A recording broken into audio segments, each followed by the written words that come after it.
Hi everyone, my name is Sankey and welcome to part 2 of this lesson, which is using this 12-bar riff that we were running through in part 1.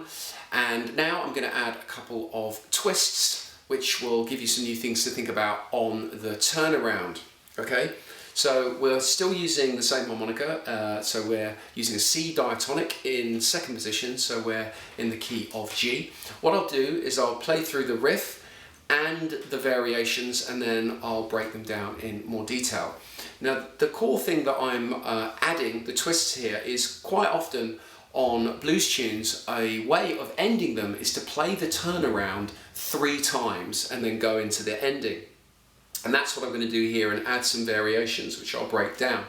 So by that I mean you go through the 5 chord and the 4 chord and the 1 chord at the end 3 times, all right? So I'll go through that and then we'll break it down. All right, sounds like this.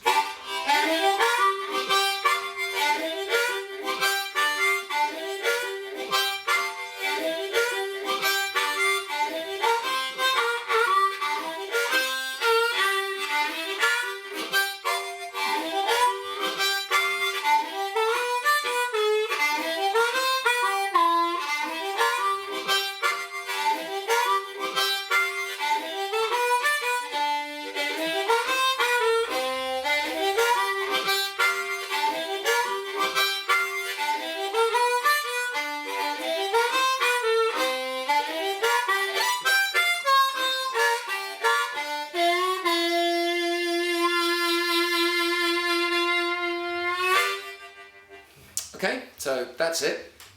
So here we just need to talk about the 5 chord and the 4 chord and the ending. Okay, so the twist that I added was a variant on the 5 and the 4 chord, which sounds like this. Okay, so still got the same opening riff: draw 1, blow 2, blow 3, draw 3, half step bend. Okay, but then we've got one where I go. So that's draw 3, half step bend, then you go draw 3, no bend to the major third, cross to the draw 4, back to the draw 3, and then the draw 1. Now, the way, and the reason why I wanted to put this in, was the way that I hit this is I will tongue block from the right with the air coming down the left, the opening part of that riff. And when I go to hit that draw 1, I swap sides. So I move my tongue across and then I'm tongue blocking from the left with the air coming down the right. Okay, so I swap sides for that draw 1. Right? Now, if you are a lip purser, what we're trying to get here is to miss out that draw 2 very quickly with no slide across, and this is why it's good to mix either lip pursing and tongue blocking, or tongue blocking using both sides of your mouth. And this is why I wanted to draw your attention to this part of the phrase. Now, if you lip purse, you can play all of this fine. You have to just move across and not hit the 2. But if you're into tongue blocking, try and have this idea of, for that draw 1, tongue block from the other side. Okay? It's a really sweet move if you can do it. Then as we go on to onto the 4 chord, we have the same kind of idea again. So the riff on the 4 chord is no.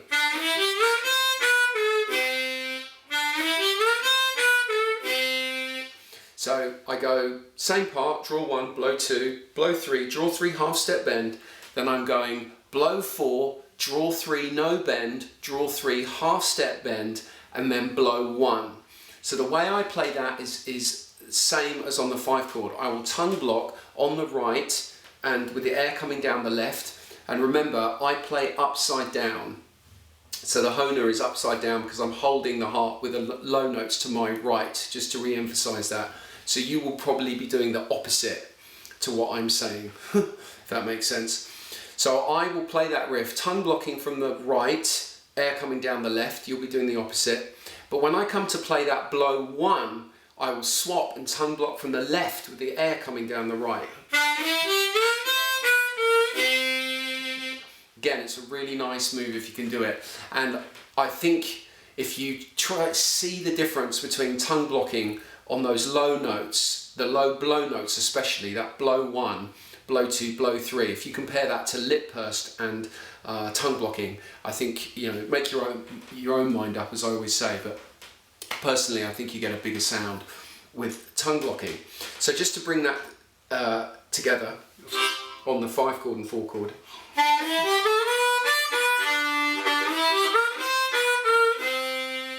Alright, now on that 4 chord again, just talking about the intentionality of bending, which I was talking about in the first video. When you hit that blow 4, draw 3, no bend, draw 3, half step bend.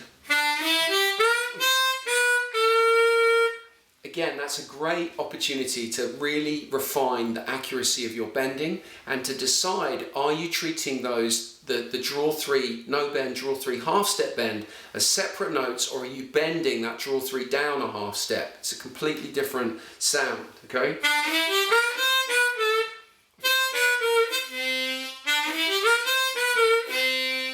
All right, something really to think about. So as you go around the turnaround, you've got the original riff to play with, and you've got this new one to play around with. Alright, so you go around those 3 times in total, and then you get to the ending. Alright, so I'll play that.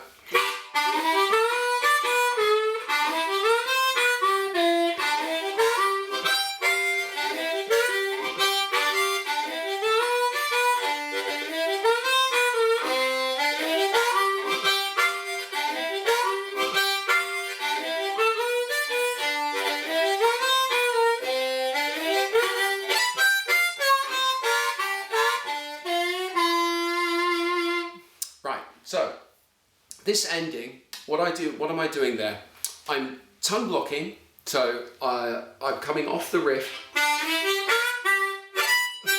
So that, I'm sliding up to the draw 7, but I want that blow 6 to land on the beat. So,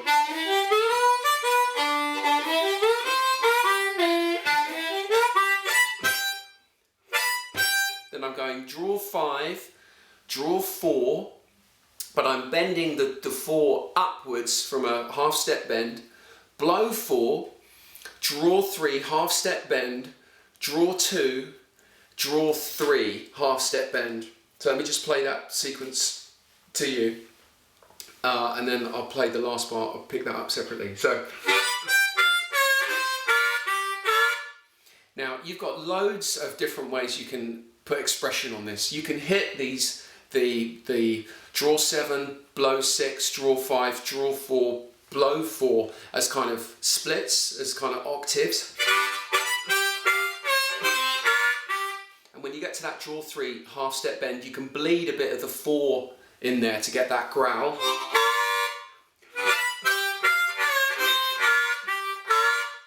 Okay, so you can really put some attitude on there.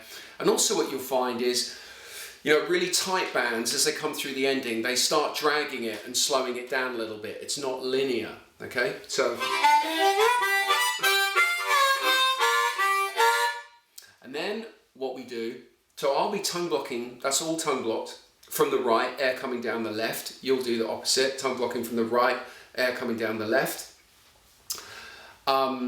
Is on the last 3 notes, okay, I then switch sides.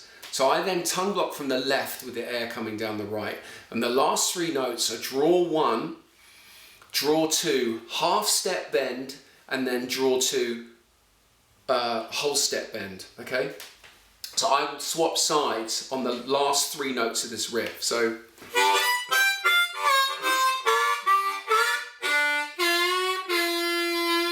that last part, I've changed and I'm tongue blocking from the other side, all right?